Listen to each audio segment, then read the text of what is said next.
बिस्मिल्लाहिर्रहमानिर्रहीम। अस्सलाम वालेकुम। टॉपिक है हमारा data and its types. Data and its types. Data क्या है एक्चुअली? ये क्या है? Facts and statistics collected together for reference और analysis. Observations such as measurements, gender, surveys, responses that have been collected. Data हमारे पास क्या है? मैं एक आपको एग्जांपल देती हूँ। मैं चाहती हूँ कि मैं स्टडी करूँ लोगों में कितने एक ख़ास एरिया को मैं सिलेक्ट करी हूँ कि वहाँ पे कितने लोगों को डायबिटीज़ है। तो मैंने देखा इस इलाके में, इस एरिया में 100 पीपल को, 100 लोगों को क्या था? डायबिटीज़ था। 100 लोगों को डायबिटीज़ था। ये मेरा क्या है? डेटा है। 100 लोगों को क्या है? डायबिटीज़ था। तो मैंने एक चीज़ कलेक्ट किया ना, इसको बोलते हैं डेटा। ये मेरा डेटा सेट है। अब ये जो 100 लोग हैं, ये जो जिनको डायबिटीज़ है, इसको मैं बोलती हूँ ये मेरा क्या है? पॉपुलेशन। स्टैटिस्टिक्स में इस तरह के नाम दिए गए हैं हर चीज़ को। और इन 100 लोगों में मैं इसको मज़ीद अपने लिए आसान बनाने के लिए, या फिर इतने पैसे नहीं है कि मैं सब पे स्टडी कर सकूँ, मेरा इतना बजट नहीं है, इतना टाइम नहीं है, तो मैं इन 100 लोगों में से 10 लोगों को सिलेक्ट करके अब इस पे स्टडी करूँगी। तो ये जो 10 लोग हैं, अब ये सब सेट है ना पॉपुलेशन का, तो इसको मैं बोलूँगी सैम्पल है ये मेरा। तो अब इसको हम क्या बोलेंगे? Data set. तो देखें इस डेटा को, जो 100 लोग थे, इनको इसमें मैंने एक सैम्पल लिया। इस डेटा सेट को मैंने कैसे ऑर्गेनाइज़ किया, कैसे इस पर स्टडी की, और फिर मैं कैसे इसको डिस्प्ले करूँगी लोगों तक, कैसे इसको पहुँचाऊँगी। तो ये सब हम लोग कैसे करते हैं स्टैटिस्टिक्स में। तो डेटा क्या है? Collection of facts and statistics collected together for reference और एनालिसिस। राड तो जब भी मैंने 100 पीपल का जो डेटा सेट लिया है ना, इसको अब ये ऑर्गेनाइज तो नहीं है ना, 100 लोग हैं, कोई इसमें वो नहीं, बस ये कि 100 के 100 क्या है? डायबिटिक हैं। इसको हम लोग बोलते हैं रा डेटा। क्यों? क्योंकि ये जो 100 पीपल मैंने लिए हैं, इसको मैंने ऑर्गेनाइज तो नहीं किया ना किसी टेबल की फॉर्म में, ग्राफ की फॉर्म में, तो इसको बोलते हैं रा डेटा। देन इस रा डेटा को हम लोग क्या करेंगे? क्लीन करेंगे। कौन क्लीन करेगा इस रा डेटा को? रिसर्चर्स, जो रिसर्च करने वाले हैं, इस रा डेटा को क्लीन करके अपना एक सैम्पल छोटा सा लेंगे, फिर उसको उस पर स्टडी करेंगे, फिर उसके लिए ग्राफ और न्यूमेरिकल वैल्यूज़ और कुछ डिज़ाइनिंग करके डिस्प्ले करेंगे। तो इसको हम लोग फिर बोलते हैं, हमारे पास एक प्योर फॉर्म में डेटा आ जाता है। यहाँ पे एक्सपेरिमेंट्स, रिसर्चर्स क्या करते हैं? एक्सपेरिमेंट्स वगैरह करके क्या करते हैं? इस डेटा की ऑब्जर्वेशन करते हैं, उसकी रिकॉर्डिंग करते हैं, उस पर कुछ एक्सपेरिमेंट्स करते हैं। तो तब उसके बाद हमारे पास डेटा को एक पेयर फॉर्म में डिस्प्ले करते हैं, ग्राफ की फॉर्म में या न्यूमेरिकल वैल्यूज़ की फॉर्म में। तो इसको हम लोग बोलते हैं एक्सपेरिमेंटल डेटा।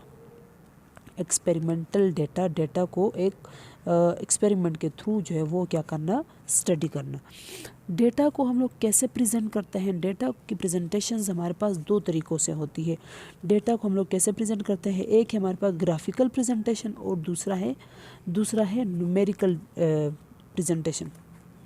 डेटा को कैसे प्रेजेंट करते हैं? 2 तरीक़ों से। एक है ग्राफिकल प्रेजेंटेशन, दूसरा है न्यूमेरिकल प्रेजेंटेशन। ग्राफिकल प्रेजेंटेशंस में हम लोग कुछ ग्राफ्स वगैरह यूज़ करके डेटा को प्रेजेंट करते हैं, like pie chart, bar graph, histogram, जो नेक्स्ट वीडियो में हम डिस्कस करेंगे। और न्यूमेरिकल प्रेजेंटेशंस में हम लोग मीन मीडियन मोड से हम लोग अपना डेटा को प्रेजेंट करेंगे। मीन मीडियन मोड से। मीन मीडियन मोड क्या है? ये ऐसे वैल्यूज़ हैं जो फुल डेटा सेट को एक ही वैल्यू में प्रेजेंट करते हैं, इसको बोलते हैं मीन मीडियन मोड। तो ये इस तरह से डेटा को एक आसान तरीके से प्रेजेंट करना, ताकि देखने वाला इजीली समझ जाए। तो इस तरह हम लोग ग्राफिकल और न्यूमेरिकल उसमें डेटा को प्रेजेंट करते हैं, ताकि अगला बंदा इजीली जो इसको समझ सके। हमारे पास डेटा की जो है वो 2 टाइप्स हैं, क्वांटिटेटिव डेटा और क्वालिटेटिव डेटा। क्वांटिटेटिव डेटा में क्या होता है? क्वांटिटेटिव डेटा में हमारे पास 2 टाइप्स हैं, ratio scale data, interval scale data. Qualitative data में भी क्या है? 2 टाइप्स हैं, नॉमिनल और ऑर्डिनल। नॉमिनल और ऑर्डिनल में क्या है, नॉमिनल में हमारे पास इस डेटा सेट में क्या होता है, जस्ट हम लोग डेटा की क्या करते हैं, इसकी कैटेगरीज बनाते हैं। जस्ट डेटा सेट को कैटेगराइज करना है। लाइक मेरे पास डेटा सेट है 40 बंदों का, 40 पीपल का, जिसमें 20 क्या है, 20 मैन है और 20 वोमेंस हैं। तो ये देखिए मैन और वोमेन, तो मैंने इसको कैटेगराइज किया ना मैन और जेंडर की बेस पे, तो हम लोगों ने जस्ट कैटेगरीज बनाई है। ऑर्डिनल में क्या करते हैं हम लोग, यहाँ पे कैटेगरीज तो बनाते हैं लेकिन कैटेगरीज भी जो है रैंकिंग की बेस पे रैंकिंग करते हैं हम लोग यहाँ पे। लाइक हमारे पास सोसाइटी में 3 तरह के लोग हैं। एक की रैंक हाई है, कुछ मिडिल क्लास पीपल हैं और कुछ जो है वो बिल्कुल पुअर हैं या फिर जिसे हम लोग बोलते हैं लो क्लास पीपल हैं। तो ये जो मैंने रैंकिंग की है हाई मिडिल लो, तो ये मैंने क्या किया, कैटेगरीज बनाई है लेकिन रैंकिंग करके कुछ ऑर्डर की बेस पे, सम ऑर्डर की बेस पे मैंने क्या किया है, कैटेगरीज बनाई है हाई मिडिल लो। इसी तरह क्लास में पोजीशन आती है बच्चों की फर्स्ट सेकंड थर्ड, तो ये देखें ये क्या है, कैटेगरीज मैंने बनाई है रैंक की बेस पे। और यहाँ पे मैंने कैटेगरीज बनाई है जस्ट जेंडर की बेस पे, तो इसको बोलते हैं ऑर्डिनल डेटा। और रेशो स्केल डेटा क्या है, रेशो स्केल डेटा में क्या होता है, इसका मतलब है रेशो स्केल डेटा एक्चुअली क्या है, absolute zero, it is absolute zero.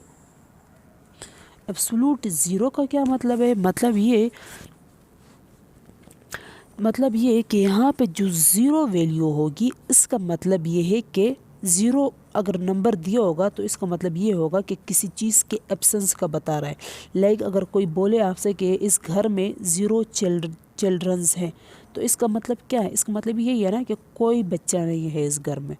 तो ज़ीरो किसी चीज़ की एब्सेंस को शो करता है, जबकि इंटरवल स्केल डेटा में ज़ीरो क्या है, ज़ीरो आर्बिट्रेरी है। ज़ीरो क्या है, आर्बिट्रेरी है। मतलब यहाँ पे ज़ीरो का मतलब ज़ीरो नहीं, बल्कि यहाँ पे ज़ीरो का मतलब कुछ कमी है।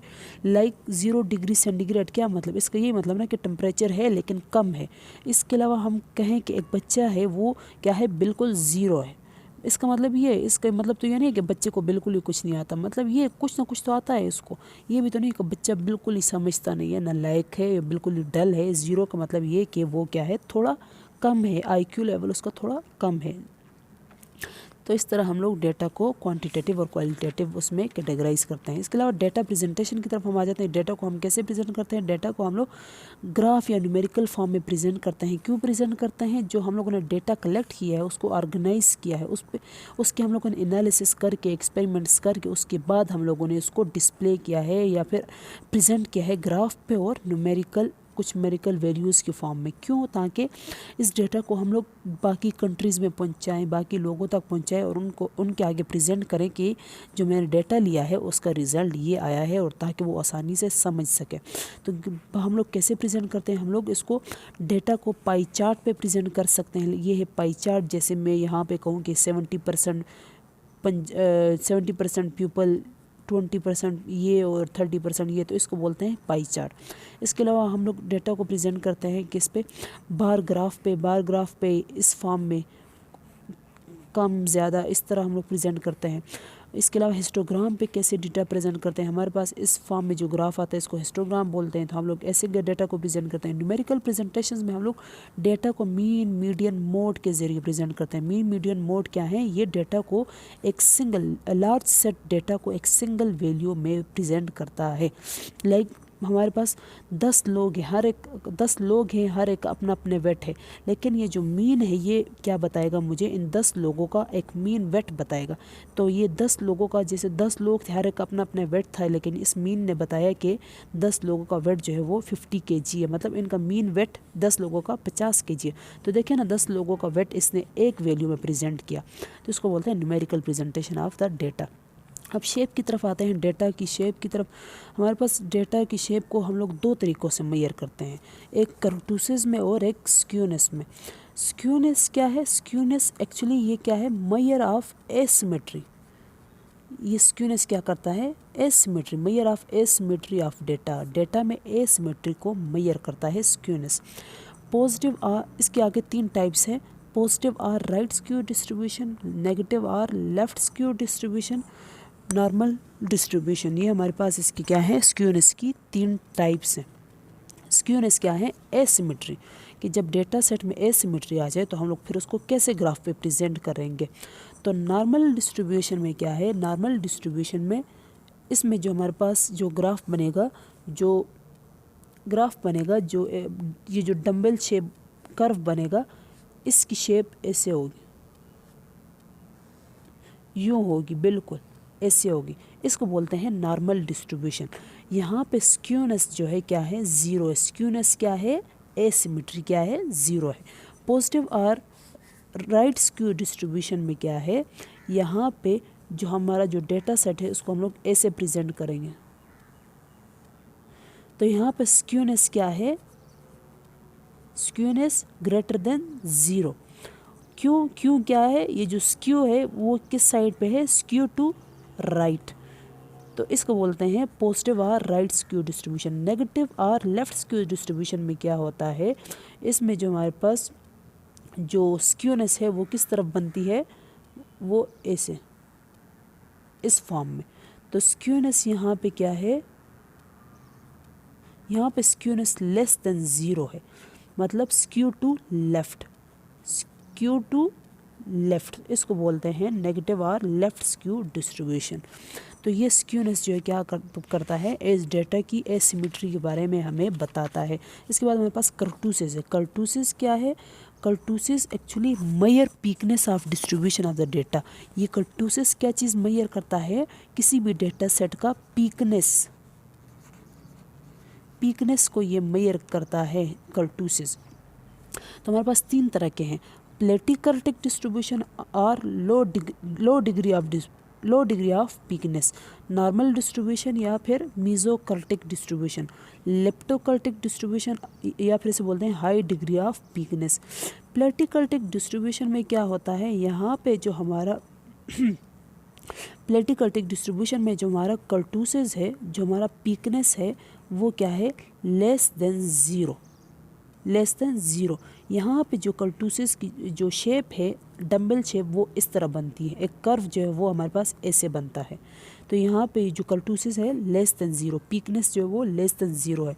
लेप्टोकर्टिक डिस्ट्रीब्यूशन में क्या होता है, हाई डिग्री ऑफ पीकनेस में यहाँ पे कर्टूसिस जो है वो kurtosis greater than zero, kurtosis greater than zero. तो यहाँ पे जो पीक है वो इस तरह एक शार्प सी और एक हाई लेवल की पीक ऐसे बनेगी, इसको बोलते हैं लेप्टोकर्टिक डिस्ट्रीब्यूशन। और नॉर्मल डिस्ट्रीब्यूशन में क्या होता है, जिसे हम लोग मीजोकर्टिक डिस्ट्रीब्यूशन बोलते हैं, यहाँ पे जो कर्टूसिस है वो ज़ीरो के बराबर होता है।